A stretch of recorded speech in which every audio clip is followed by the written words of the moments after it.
Antes de ser espadachim, Zoro era um garoto com algo mais afiado que qualquer lâmina. A vontade de vencer a própria impotência. Ele não nasceu prodígio, nasceu teimoso. E essa teimosia foi sua primeira espada. Nas montanhas de Shimotsuki, treinava até sangrar. Não porque alguém o obrigasse, mas porque dentro dele havia um medo profundo, o de ser comum. Zoro acreditava que a força não era talento, mas consequência. A dor, para ele, nunca foi castigo. Era o preço da clareza. Quando perdeu Kuina, algo nele quebrou. E o que restou foi a promessa.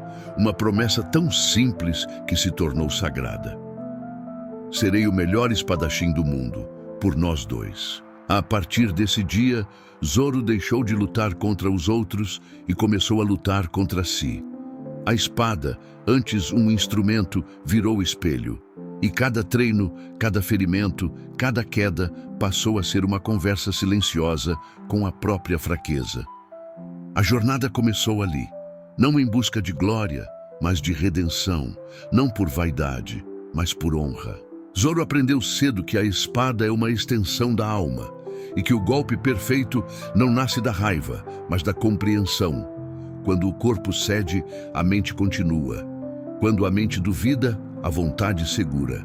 Esse é o código que o moldou. Para ele, a dor não é um obstáculo. É o idioma pelo qual o corpo conversa com o espírito. O mundo costuma romantizar os fortes, mas Zoro entende. A verdadeira força é a capacidade de continuar, mesmo quando não há ninguém olhando. Ele não teme a morte. Não porque seja insensível, mas porque já a encarou inúmeras vezes e descobriu que sobreviver dói mais. Cada cicatriz em seu corpo é um lembrete de que a espada só obedece a quem domina o próprio medo.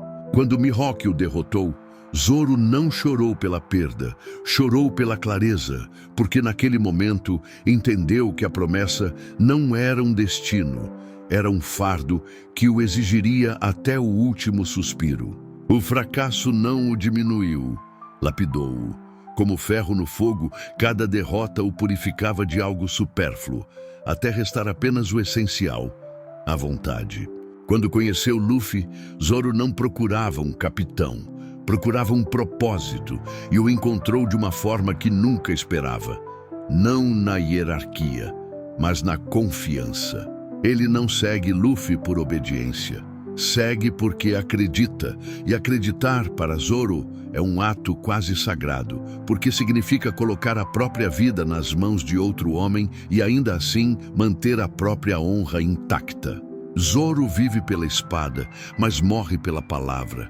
Sua lealdade é silenciosa, sem discursos, sem promessas grandiosas. Ela se manifesta em gestos. O corpo à frente dos companheiros, a calma antes do sacrifício, o olhar que diz tudo o que as palavras não precisam dizer. Há um momento em Thriller Bark que define quem ele é. Quando Sanji tenta se sacrificar, Zoro o impede e toma para si a dor que ninguém deveria suportar.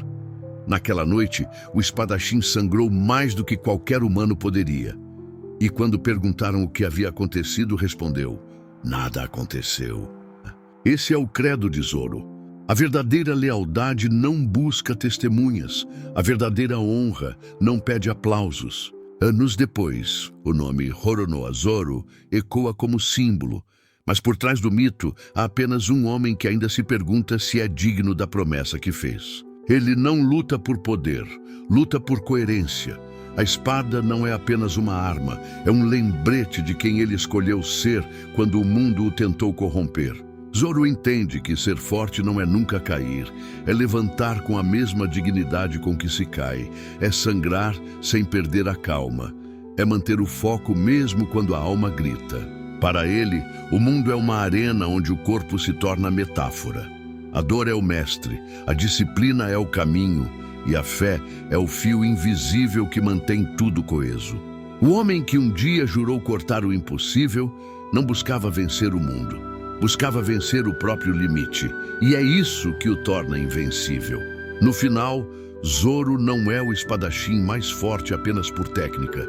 É porque ele entende o significado de carregar uma promessa até o fim, mesmo quando ninguém mais acredita. Se eu cair, que seja de pé. Se eu morrer, que seja fiel à lâmina que jurei empunhar. Essa é sua oração, seu credo e sua maldição. Zoro não vive para ser lembrado, vive para não trair o que acredita. E talvez, no fim das contas, essa seja a essência da espada. Não a lâmina que corta o inimigo, mas a que fere o próprio ego, até restar apenas o homem.